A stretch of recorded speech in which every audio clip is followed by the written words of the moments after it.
Ciao a tutti, io sono Mirko e oggi vediamo questo modulo FS-RM003.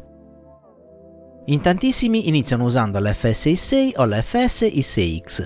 Queste due sono le radio economiche più utilizzate, anche perché vengono vendute insieme a molti droni RTF, come ad esempio il popolarissimo Wizard X220. Col tempo magari avete aumentato il vostro parco droni assemblandoli di nuovi o comprando qualche tiny whoop.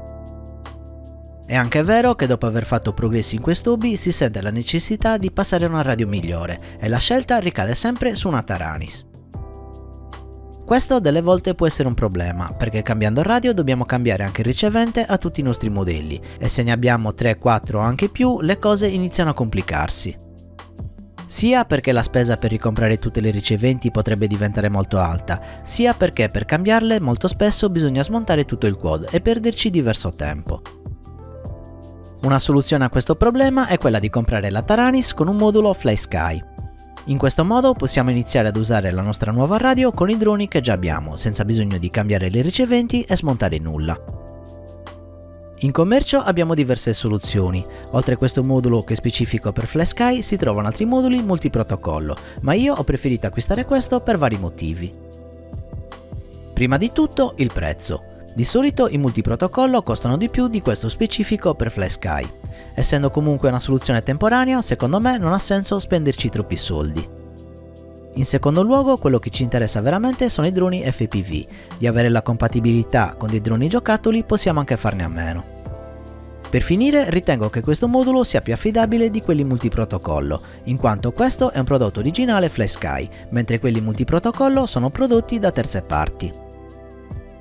Vediamo ora da vicino il modulo. Il protocollo utilizzato è AFHDS2A, quindi possiamo usare tranquillamente tutte le più recenti riceventi FlySky.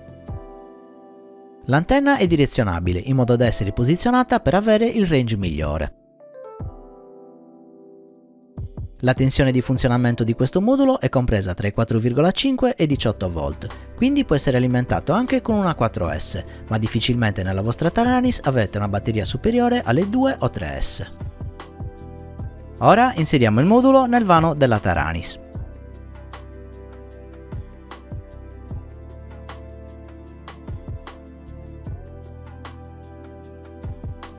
Quindi accendiamo la radio e creiamo un nuovo modello. Io l'ho già fatto. Andiamo nella pagina Setup e disabilitiamo il modulo interno.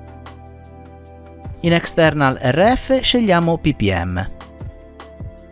Per quanto riguarda i canali possiamo scegliere da 1 a 16, anche se io vi consiglio di settare solo i canali dei quali avete reale necessità. Questo perché maggiore è il numero dei canali, maggiore è la latenza. Per FPV 8-10 canali sono sufficienti. Il resto delle opzioni le lasciamo così come sono.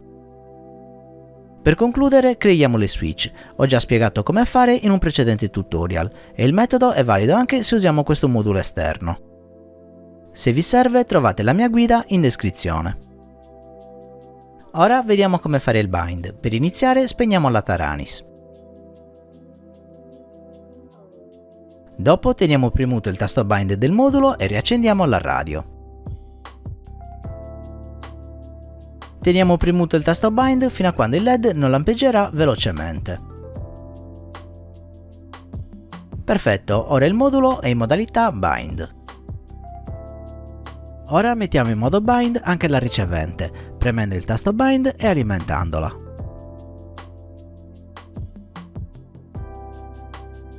Molto bene, abbiamo il LED rosso acceso fisso sia sul modulo sia sulla ricevente. Questo significa che il bind è avvenuto con successo.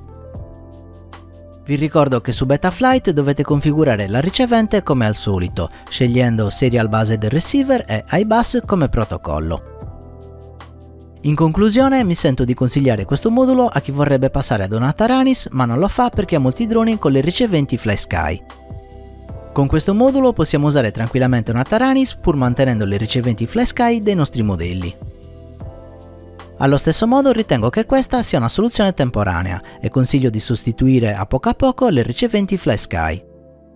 Questo perché generalmente le riceventi FrSky sono migliori, in quanto hanno un range e stabilità maggiore e sono dotate di telemetria.